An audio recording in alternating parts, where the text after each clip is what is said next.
Hello, my name is Dr. Elizabeth Clayborne. I'm an adjunct assistant professor of emergency medicine at the University of Maryland School of Medicine. And today I'd like to discuss the ongoing tripledemic and what people can do to mitigate their risks in the winter of 2023. So first, what is the tripledemic and why do we consider it to be so dangerous? The tripledemic is a term that's been coined to refer to the three different viruses that are all hitting our population at the same time, which includes the coronavirus or COVID-19, influenza, and RSV. In general, in the winter months before the pandemic, we were always used to seeing influenza and RSV. However, RSV, which is generally a pediatric illness that strikes later in the winter months, spiked extremely early this year in September and October. And there was a huge rise of pediatric patients that usually get this virus needing hospitalizations, which really stressed our healthcare systems. We then saw a huge spike in influenza cases that happened earlier than anticipated, and that was followed by a rise in the coronavirus cases. All three of these viruses hitting the population at the same time has essentially exacerbated our hospital resources. A lot of patients that are having complications from these three viruses are having a challenge in getting the treatment that they need. And also, we don't have great research on how they are performing when they're co-infected with one or more of the viruses. And that is just a few of the concerns that the tripledemic has brought to the healthcare providers and the entire population that is at risk for infections from these viruses. So some of you may ask, what have we seen as far as changes in the rate of cases and hospitalizations over the last few weeks? In general, right now, as of January 2023, we're approaching 500,000 cases of the coronavirus and about 20,000 hospitalizations that are related to COVID-19. These rates are not quite as high as the peak that we saw when the Omicron variant first spiked in the winter of 2022. However, we are just leaving our holiday travel at the end of December. And so there are many of us in healthcare that are concerned that we are going to see a continued rise in the case of these cases, and that is going to be, again, compounded by the issues related to infections from RSV and influenza, which are also starting to go back up in some cases. So what prevention measures should patients be taking?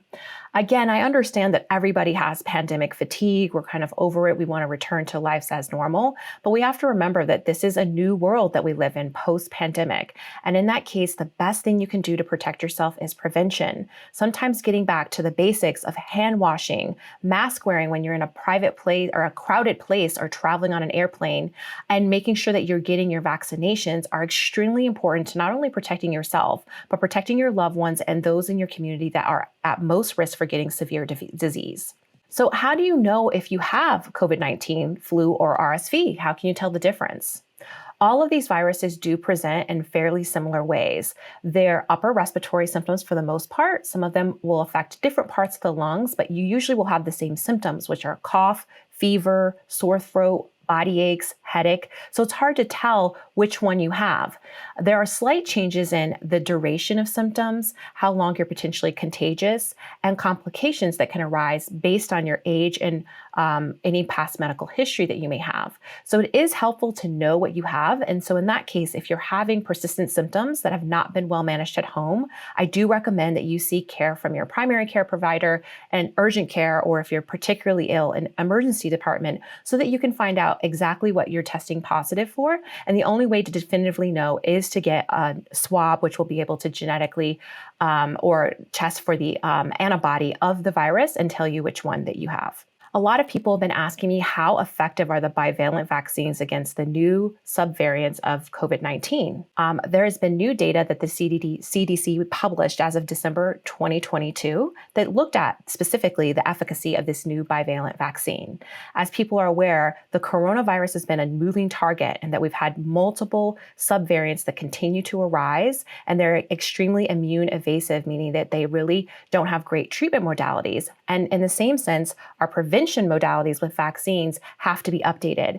And so how is the current bivalent booster performing? I would say in general, very well. A study that was performed last year between September 8th and November 30th of 2022 looked at patients over 65 and found that 84% were less likely to be hospitalized than unvaccinated patients, and 73% less likely to be hospitalized than those who had two or more boosters of the monovalent vaccine. So in general, you were much less likely, if you were an older person, to be hospitalized if you got that bivalent booster. In addition, a second study that looked specifically at adults age 18 and older found that those who had the bivalent booster were 57% less likely to seek care at an emergency department or urgent care compared to unvaccinated patients, and 38% less likely to seek care compared to those who had had the monovalent booster. So in both of these studies looking at adults, it is very protective from you not only having to seek care, but potentially having a life-threatening emergency related to COVID-19 if you get the bivalent booster. Why is it important to get both the COVID bivalent booster and a flu vaccine? Well, as I just mentioned, we are having a huge spike in both of these viruses. A lot of people think the flu is potentially not a big deal because everyone gets the flu. There are patients that die every day from influenza.